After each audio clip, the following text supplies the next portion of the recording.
¿Sabes cuál es la diferencia entre tristeza y depresión?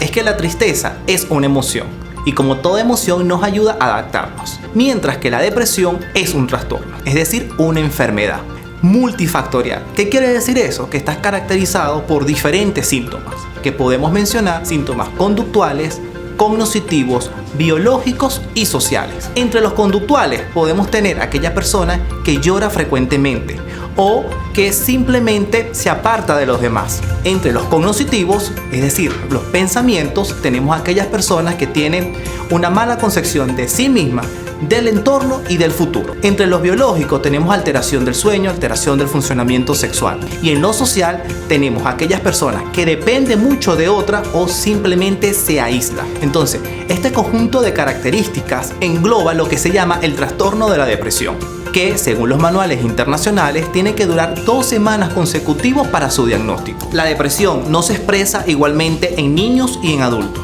En adultos tenemos ese ánimo más cabizbajo, lo que generalmente conocemos, mientras que el niño, la depresión se expresa más por la conducta de intranquilidad e incluso lo podemos caracterizar según la edad.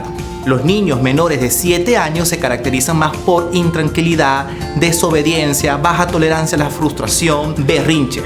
Entre 7 años y la preadolescencia se caracteriza más por una baja autoestima, incluso ya aparece la ideación suicida y por supuesto la baja tolerancia a la frustración, el llanto. En los adolescentes se parece más al trastorno oposicionista desafiante, es decir, la persona se encuentra un poco más desobediente, desautoriza y se revela a la autoridad, además sigue la ideación suicida y tenemos que hay mucha probabilidad en caer de conductas de adicción, por ejemplo en alcohol y droga, y por supuesto acompañado de ese estado de ánimo de tristeza o de malestar psicológico. ¿Qué debemos hacer si nuestro niño o nuestro adolescente creemos que tiene depresión? Primero debemos escuchar, comprender, no juzgar ni criticar. Si el niño es muy pequeño, estar en contacto con los profesores para saber cómo es su comportamiento en el aula.